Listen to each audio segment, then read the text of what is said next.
ये कहानी शिकारपुर नामी एक गांव की है। इस गांव में हर महीने सांपों की रेस हुआ करती थी। जिस सांप की जीत होती वो सांप गांव में राज करता था और सारे गांव वाले इसकी देखभाल करते थे। यूं जीतने वाले सांप को बहुत सम्मान दिया जाता था। जो सांप रेस में हार जाता वो गांव वालों की गुलामी किया करता था। अगर गांव वालों ने कहीं जाना होता तो इस सांप की सवारी करते थे और जहां चाहते सांप पर सवार होकर चले जाते थे। उसी गांव में भोलू और काकू नाम के दो सपेरे रहते थे। भोलू बहुत ईमानदार और चालाक आदमी था।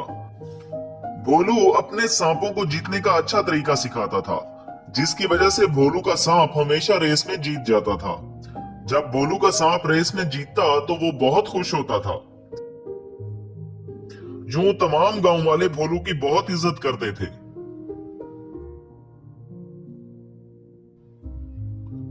दूसरा सपेरा काकू बहुत बदमाश और घमंडी आदमी था।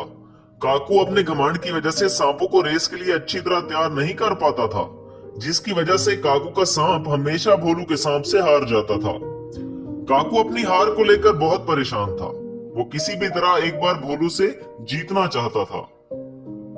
अपने सांप की हार की वजह से काकू भी गांव वालों की गुलामी करता था। गांव वाले जब इसके सांप की सवारी करते तो काकू बहुत दुखी होता था। गांव वालों की गुलामी से काकू बहुत तंग आ चुका था। वो हर वक्त जीत हासिल करने का ही सोचता रहता था, ताकि गांव वाले इसकी इज्जत करें। बस अब बहुत हो चुका। इस बार की रेस में हर हाल में जीतूंगा, चाहे मुझे इसके लिए कुछ भी करना पड़े। हर महीने की तरह सांपों की रेस का दिन करीब आ चुका था। इस रेस में भोलू, काकू और कुछ गांव वालों ने हिस्सा लेना था। रेस का दिन करीब आने से काकू बहुत घबराया हुआ था। इस रेस में मेरी जीत आखिर कैसे होगी? भोलू का सांप तो बहुत ताकतवर और फुर्तीला है। रेस जीतने के लिए भोलू के सांप का हारना बहुत जरूरी है। उसके अलावा मुझे कोई और नहीं हरा सकता। इस बार मुझे कोई बड़ी चाल चलनी पड़ेगी, तभी मैं भोलू को हरा सकता हूँ। फिर अगले ही दिन काकू शहर से एक बिग फुट स्पोर्ट्स कार ले आया था। ये गाड़ी बहुत तेज रफ्तार थी और इसके बड़े बड़े टायर थे। अब देखता हूँ भोलू ये रेस कैसे जीतता है। इस बार मेरी जीत पक्की है। काकू अपनी बिग फुट कार लेकर भोलू के पास आया। वहां खड़ा भोलू और सारे गांव वाले इसकी बिग फुट कार को देखकर हैरान हो गए थे।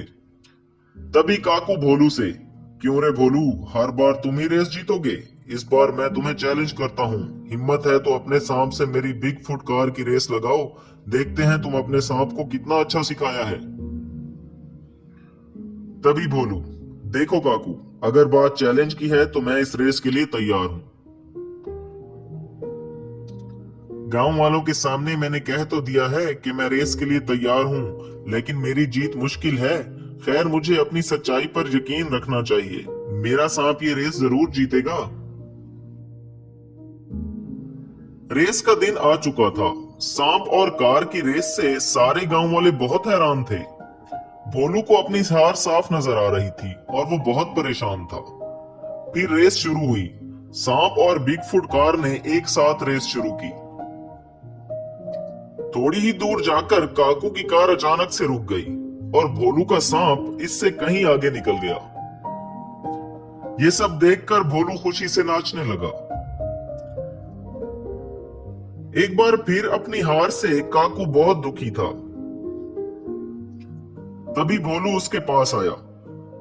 देखो दोस्त, तुम बस मुझे हिराने का सोचते आए हो। तुमने एक बार भी अपनी जीत का नहीं सोचा। हार जीत तो खेल में होती रहती है। अपनी हार को लेकर किसी से नफरत नहीं करनी चाहिए। मेरी ईमानदारी की वजह से ही मेरी जीत होती है। जिस दिन तुम पूरी सच्चाई से मेहनत करोगे, इस दिन जीत तुम्हारी ही होगी।